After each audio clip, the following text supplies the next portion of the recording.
Hi friends, ಲಕ್ಷಾಂತರ ಜನರಿಗೆ ಒಂದೇ ಸ್ಥಳದಲ್ಲಿ ಊಟವನ್ನು ಮಾಡುವ ಮೆಗಾ ಕಿಚನ್ಸ್ ಬಗ್ಗೆ ಈ ವಿಡಿಯೋದಲ್ಲಿ ನಾವು ತಿಳಿದುಕೊಳ್ಳೋಣ. ಅದರಲ್ಲೂ ಪ್ರಪಂಚದ ಬೇರೆ ದೇಶಗಳಿಗಿಂತ ನಮ್ಮ ಭಾರತ ದೇಶದಲ್ಲಿ ಮಾತ್ರ ಲಕ್ಷಾಂತರ ಜನರಿಗೆ ಊಟವನ್ನು ರೆಡಿ ಮಾಡುತ್ತಾರೆ. ಈ ಅತಿ ದೊಡ್ಡ ಕಿಚನ್ಸ್ ನೋಡೋದಕ್ಕೆ ತುಂಬ ಅದ್ಭುತವಾಗಿ ಇರುತ್ತೆ. ಆದ್ದರಿಂದ ಈ ವಿಡಿಯೋವನ್ನು ಕೊನೆವರೆಗೂ ನೋಡಿ. ಇಷ್ಟ ಆದರೆ ಲೈಕ್ ಮಾಡಿ. Hard rock. ಅಮೆರಿಕಾದ ಮಿಯಾಮಿ ಗಾರ್ಡನ್ನಲ್ಲಿ ಇರುವ ಹಾರ್ಡ್ ರಾಕ್ ಸ್ಟೇಡಿಯಂನಲ್ಲಿ ಫುಟ್ಬಾಲ್ ಮ್ಯಾಚ್ ನಡೆಯುವಾಗ 2,15,000 ಆಡಿಯನ್ಸ್ಗೆ ಈ ಕಿಚನ್ನಲ್ಲಿ ಊಟವನ್ನು ತಯಾರು ಮಾಡುತ್ತಾರೆ. ಸ್ಟೇಡಿಯಂನಲ್ಲಿ ಮ್ಯಾಚ್ ನಡೆಯುವಾಗ ಈ ಕಿಚನ್ನಲ್ಲಿ ಸುಮಾರು 3,000 ಜನ ಕೇವಲ ಅಡುಗೆ ಮಾಡಲು ಮಾತ್ರ ಕೆಲಸಕ್ಕೆ ಬರ್ತಾರೆ.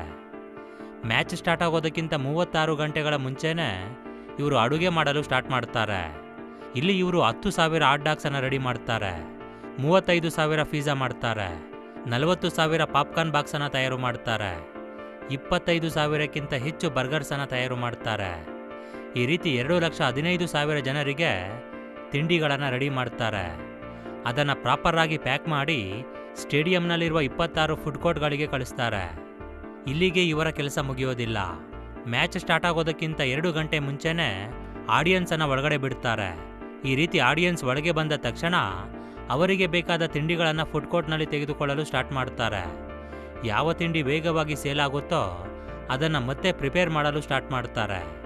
ಈ ರೀತಿ ಸ್ಟೇಡಿಯಂನಲ್ಲಿರುವ ಆಡಿಯನ್ಸ್ ಮ್ಯಾಚನ್ನು ನೋಡುತ್ತಿರುವಾಗ ಇವರು ತುಂಬ ಕಷ್ಟಪಟ್ಟು ತಿಂಡಿಗಳನ್ನು ರೆಡಿ ಮಾಡ್ತಾರೆ. ಮ್ಯಾಚ್ ಮುಗಿದ ನಂತರ ಕೂಡ ಇವರ ಕೆಲಸ ಮುಗಿಯೋದಿಲ್ಲ. ಉಳಿದ ತಿಂಡಿಗಳನ್ನು ಪ್ಯಾಕ್ ಮಾಡಿ ವಾಲಂಟಿಯರ್ಸ್ಗೆ ಕೊಡ್ತಾರೆ. ಅದನ್ನು ಅವರು ತೆಗೆದುಕೊಂಡು ಹೋಗಿ ಹೋಮ್ಲೆಸ್ ಪೀಪಲ್ಗೆ ಕೊಡ್ತಾರೆ. ಆನಂತರ ಒಂದು ದಿನ ಪೂರ್ತಿ ಅವರು ಅಡುಗೆ ಮಾಡಿದ ಪಾತ್ರೆಗಳನ್ನು ತೊಳಿತಾರೆ. Indian airline kitchen. ಡೆಲ್ಲಿಯಲ್ಲಿರುವ ಇಂದಿರಾ ಗಾಂಧಿ ಇಂಟರ್ನ್ಯಾಷನಲ್ ಏರ್ಪೋರ್ಟ್ನಲ್ಲಿ ಒಂದು ವರ್ಷಕ್ಕೆ ಸುಮಾರು 7 ಕೋಟಿ ಜನ ಪ್ಯಾಸೆಂಜರ್ಸ್ ಪ್ರಯಾಣ ಮಾಡ್ತಾರೆ. ಡೆಲ್ಲಿಗೆ ಬರುವ ಎಲ್ಲ ವಿಮಾನಗಳಿಗೆ ಈ ತಾಜ್ ಸಾಟ್ಸ್ ಅನ್ನೋ ಕಿಚನ್ನಲ್ಲಿ ಪ್ರತಿದಿನ ಊಟವನ್ನು ರೆಡಿ ಮಾಡುತ್ತಾರೆ. ಒಂದು ದಿನಕ್ಕೆ ಇಲ್ಲಿ 1,00,000ಕ್ಕಿಂತ ಹೆಚ್ಚು ಜನರಿಗೆ ಅಡುಗೆಯನ್ನು ತಯಾರು ಮಾಡುತ್ತಾರೆ. ಸಾಮಾನ್ಯವಾಗಿ ಒಂದು ವಿಮಾನ 8,000 ಅಡಿ ಎತ್ತರಕ್ಕೆ ಹೋದಾಗ ಮಾತ್ರ ಪ್ಯಾಸೆಂಜರ್ಸ್ಗೆ ತಿನ್ನಲು ಊಟವನ್ನು ಕೊಡ್ತಾರೆ. ಇದರಿಂದ ನಾವು ಪ್ರತಿದಿನ ತಿನ್ನುವ ಊಟಕ್ಕೂ ವಿಮಾನದಲ್ಲಿ ಹೋಗೋರು ತಿನ್ನುವ ಊಟಕ್ಕೂ ತುಂಬ ವ್ಯತ್ಯಾಸನೇ ಇರುತ್ತೆ. ವಿಮಾನದಲ್ಲಿ ಕೊಡುವ ಊಟದಲ್ಲಿ ಉಪ್ಪು ಹೆಚ್ಚಾದರೂ ಅಥವಾ ಊಟ ಹೆಚ್ಚು ಸ್ಮೆಲ್ ಬಂದರೂ ಆ ಊಟವನ್ನು ಹೆಚ್ಚಾಗಿ ತಿನ್ನಲು ಸಾಧ್ಯ ಆಗೋದಿಲ್ಲ. ಅದೇ ರೀತಿ ಅಷ್ಟು ಎತ್ತರದಲ್ಲಿ ಪ್ರಯಾಣಿಸುತ್ತಿರುವಾಗ ಊಟ ಕೂಡ ಅಷ್ಟೊಂದು ರುಚಿಯಾಗಿ ಇರೋದಿಲ್ಲ. ಆದ್ದರಿಂದ ತುಂಬ ಕೇರ್ಫುಲ್ ಆಗಿ ಅಡುಗೆಯನ್ನು ತಯಾರು ಮಾಡಬೇಕು. ಇಲ್ಲಿ ಒಂದು ದಿನಕ್ಕೆ 20,000 ಸಮೋಸವನ್ನು ತಯಾರು ಮಾಡ್ತಾರೆ, 18,000 ಇಡ್ಲಿಯನ್ನು ರೆಡಿ ಮಾಡ್ತಾರೆ, 25,000 ಚಪಾತಿ ರೋಲ್ಸನ್ನು ತಯಾರು ಮಾಡ್ತಾರೆ. ಅದೇ ರೀತಿ ಒಂದು ದಿನಕ್ಕೆ ಸುಮಾರು 50,000 ಜನಕ್ಕೆ ಇಲ್ಲಿ ಅನ್ನ ಸಾಂಬಾರನ್ನು ರೆಡಿ ಮಾಡ್ತಾರೆ. ಅದನ್ನು ಇಂಡಿಯನ್ ಫ್ಲ್ಯಾಗ್ ಕಲರ್ನಲ್ಲಿ ಪ್ಯಾಕ್ ಮಾಡಿ ವಿಮಾನಗಳಿಗೆ ಕಳಿಸ್ತಾರೆ. ಅಡುಗೆಯನ್ನು ತಯಾರು ಮಾಡೋದು ಮಾತ್ರವಲ್ಲ, ಅದನ್ನು ಸರಿಯಾದ ಪದ್ಧತಿಯಲ್ಲಿ ಪ್ಯಾಕ್ ಮಾಡಿ ಸರಿಯಾದ ಸಮಯಕ್ಕೆ ವಿಮಾನಗಳಿಗೆ ಕಳಿಸೋದೇ ಇವರಿಗೆ ಒಂದು ದೊಡ್ಡ ಕೆಲಸ. Veg separate, non veg separate, economic class separate, business class separate. ಈ ರೀತಿ ಇವರು ತುಂಬಾ ಕಷ್ಟಪಡ್ತಾರೆ. 24 ಗಂಟೆಗಳ ಕಾಲ ಅಡುಗೆ ಮಾಡ್ತಾನೆ ಇರ್ತಾರೆ. ಒಂದು ದಿನಕ್ಕೆ ಇಲ್ಲಿ 6,000 ಆಮ್ಲೆಟ್ಸನ್ನು ಮಾಡ್ತಾರೆ. ಆದರೆ ಕೈಯಿಂದ ಮಾಡೋದಿಲ್ಲ, ಯಂತ್ರಗಳ ಸಹಾಯದಿಂದ ಮಾಡ್ತಾರೆ. ಈ ರೀತಿ ಈ ಕಿಚನ್ 365 ದಿನ ಇರುತ್ತೆ. 24x7 ಕೆಲಸ ನಡೀತಾನೆ ಇರುತ್ತೆ. ಅಡುಗೆ ರೆಡಿ ಆಗ್ತಾನೆ ಇರುತ್ತೆ.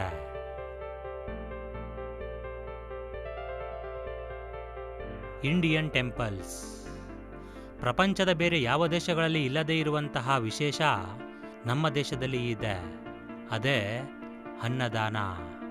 ನಮ್ಮ ದೇಶದಲ್ಲಿ ಲೆಕ್ಕವಿಲ್ಲದಷ್ಟು ದೇವಸ್ಥಾನಗಳಲ್ಲಿ ಉಚಿತವಾಗಿ ಲಕ್ಷಾಂತರ ಜನಕ್ಕೆ ಅನ್ನದಾನವನ್ನು ಮಾಡ್ತಾರೆ.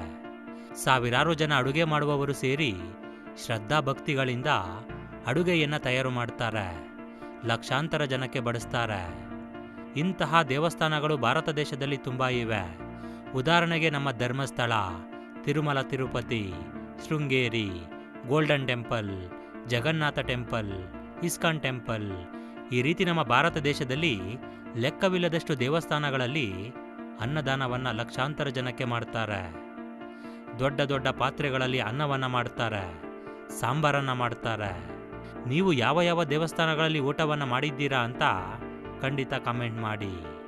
ಇನ್ನು ಗೋಲ್ಡನ್ ಟೆಂಪಲ್ ಬಗ್ಗೆ ಹೇಳಲೇಬೇಕು. ನಮ್ಮ ಭಾರತದಲ್ಲಿ ಅತಿ ಹೆಚ್ಚು ಅನ್ನದಾನವನ್ನು ಮಾಡುವ ಟೆಂಪಲ್ ಇದು.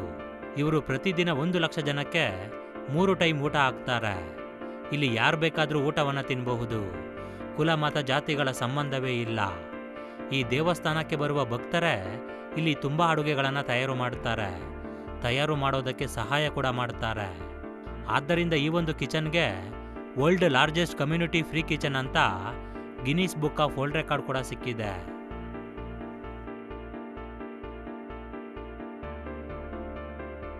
ಅಕ್ಷಯ ಪಾತ್ರ. ಈ ಅಕ್ಷಯ ಪಾತ್ರ ಫೌಂಡೇಶನ್ ನಮ್ಮ ಬೆಂಗಳೂರಿನಲ್ಲಿ ಇದೆ. ಪ್ರಪಂಚದಲ್ಲಿ ಅತಿ ಹೆಚ್ಚು ಜನರಿಗೆ ಊಟ ಕೊಡುವ ಫೌಂಡೇಶನ್ ಇದೆ. ಭಾರತದಲ್ಲಿ 72 ಕಡೆ ಇವರಿಗೆ ದೊಡ್ಡ ಕಿಚನ್ಸ್ ಇವೆ. ಆದರೆ ಪ್ರಾರಂಭ ಮಾಡಿದ್ದು ನಮ್ಮ ಬೆಂಗಳೂರಿನಲ್ಲೇ. ಅಂಗನವಾಡಿ ಮಕ್ಕಳು ಮತ್ತು ಶಾಲಾ ಮಕ್ಕಳಿಗೆ ಸೇರಿ ಸುಮಾರು 21,64,000 ಜನರಿಗೆ ಪ್ರತಿದಿನ ಇವರು ಊಟವನ್ನು ಕೊಡ್ತಾರೆ.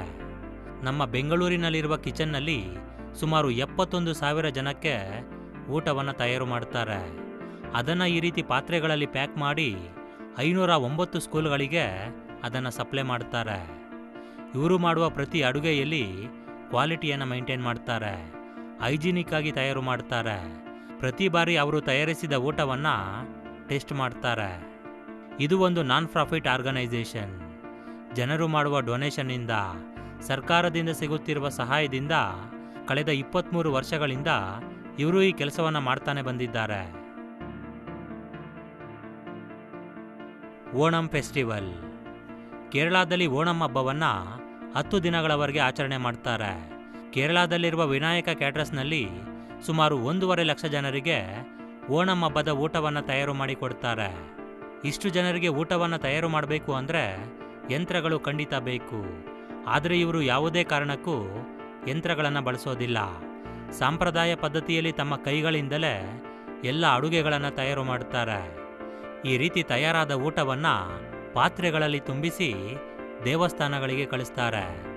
ಇವರು 1-2 ಐಟಮ್ ಅಲ್ಲ, ಅನ್ನ, ಸಾಂಬಾರ್, ಹಪ್ಪಳ, ಪಲ್ಯ ಈ ರೀತಿ 18 ಐಟಮ್ಗಳನ್ನು ರೆಡಿ ಮಾಡಿ ದೇವಸ್ಥಾನಗಳಿಗೆ ಕಳಿಸ್ತಾರೆ. ಇನ್ನು ನಮ್ಮ ಭಾರತದಲ್ಲಿ ಹಬ್ಬಗಳು ಬಂದರೆ ಸಾಕು, ಪ್ರತಿ ದೇವಸ್ಥಾನದಲ್ಲೂ ಕೂಡ ಅನ್ನದಾನ ನಡೀತಾನೆ ಇರುತ್ತೆ. ಇದಕ್ಕೆ ಕೊನೆಯೇ ಇರೋದಿಲ್ಲ. ಸಾವಿರಾರು ವರ್ಷಗಳಿಂದ ಈ ಸಂಪ್ರದಾಯ ಭಾರತದಲ್ಲಿ ನಡೀತಾನೆ ಬರ್ತಿದೆ, ಮುಂದೆ ನಡೀತಾನೂ ಇರುತ್ತೆ. ಇದು ಫ್ರೆಂಡ್ಸ್ ಇವತ್ತಿನ ಒಂದು ಇಂಟ್ರೆಸ್ಟಿಂಗ್ ವಿಡಿಯೋ. ಓಕೆ ಫ್ರೆಂಡ್ಸ್, ಈ ಒಂದು ವಿಡಿಯೋ ನಿಮಗೆ ಇಷ್ಟ ಆಗಿದ್ದರೆ ಖಂಡಿತ ಲೈಕ್ ಮಾಡಿ, ಶೇರ್ ಮಾಡಿ. Thank you for watching friends. Have a nice day.